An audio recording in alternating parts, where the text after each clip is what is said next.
Lorsque l'on rencontre quelqu'un, une des premières questions est « Qu'est ce que tu fais dans la vie ?» Ce à quoi personne ne répond qu'il aime faire des maquettes avec des allumettes. Tout le monde comprend que la vraie question est « Quel est ton métier ?»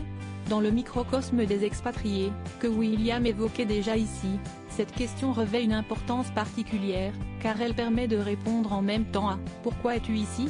à Cracovie, en Pologne, en l'occurrence.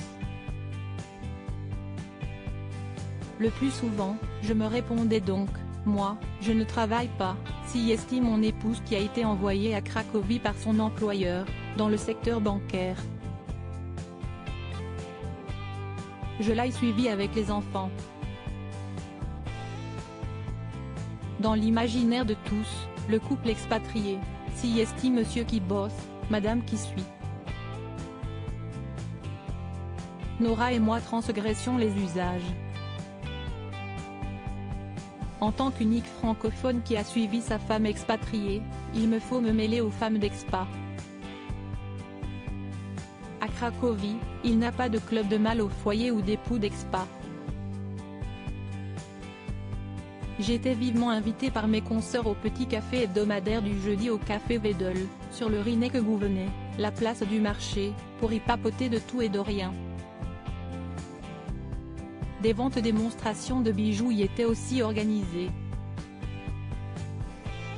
Autre rendez-vous régulier des femmes d'expat, le brunch chez l'une ou l'autre, où l'on partage les petits plats mitonnés par chacune dans une ambiance chaleureuse. J'ai peur des jalousies si je passe trop de temps avec les femmes des autres, j'avoue, je ne répondais pas vraiment présent à ces activités. Probablement pour cause de machisme, ou plutôt par étau masculin, par habitude. Mon absence au café du jeudi, où l'on se retrouve pour papoter, était indiscutablement liée à ma psychologie masculine. Pourquoi ? Simplement parce qu'il n'est pas dit de quoi on va parler. Pour un homme, parler n'est pas une activité en soi. Les hommes ne parlent pas plus utilement, ni moins, ni mieux. Si est-il juste une question de prétexte, l'homme doit en avoir un pour parler.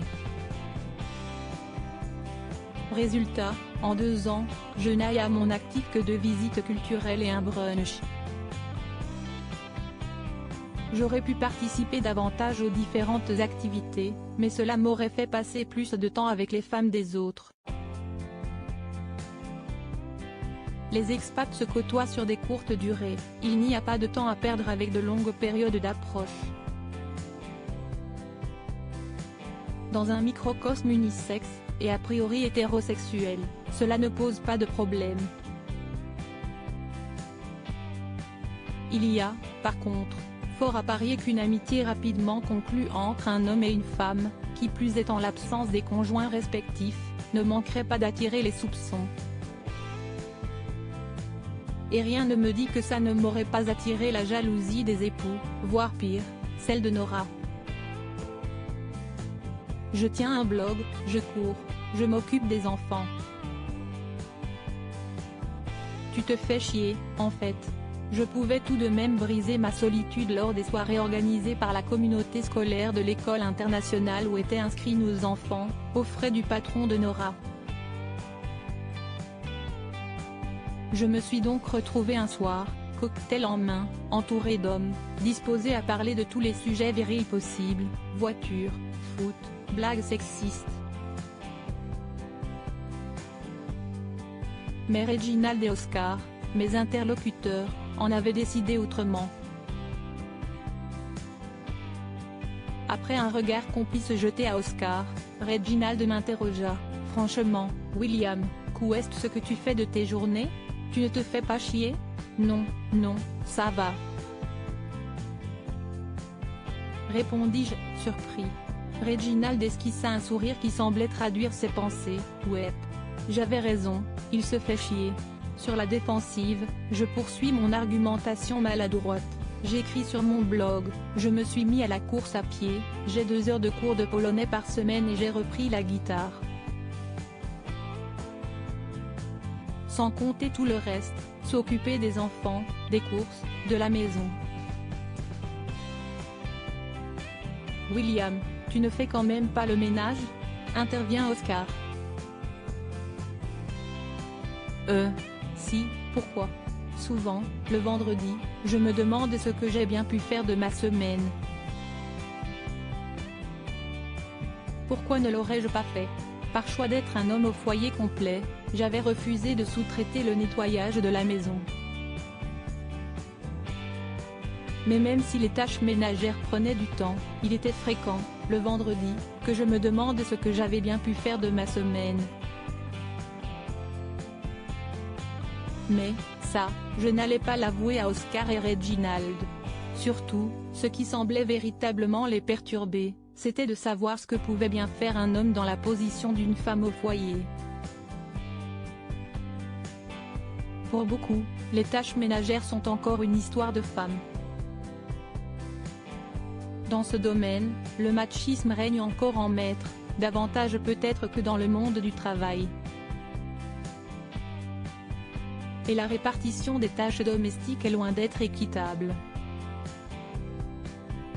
Les femmes passent 2 fois plus de temps à s'occuper des enfants ou du ménage que les hommes qui consacrent davantage de temps à bricoler ou à jardiner. Les études montrent que l'homme passe en moyenne 20 minutes par jour à bricoler alors que les femmes passent 2h35 à faire le ménage. Bref, l'homme fait ce qui se voit, pendant que madame fait ce qui se doit.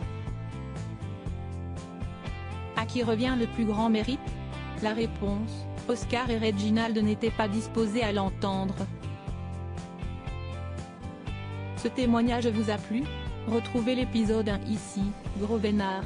Tu vas te faire entretenir et te la couler douce.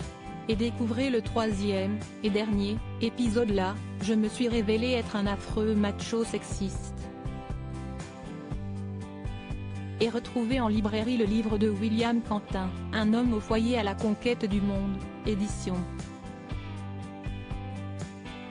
La boîte à Pandore à propos de l'auteur Christelle Gaboris. Derniers articles. Ce Gérard, de peur de passer pour un attardé, j'ai caché que j'étais illettrée. La maîtresse du capitaine du Costa Concordia balance, avoue que tu voulais abandonner le navire. La plume de Sevan, grâce à Closer, nous allons pouvoir aider encore plus d'enfants hospitalisés.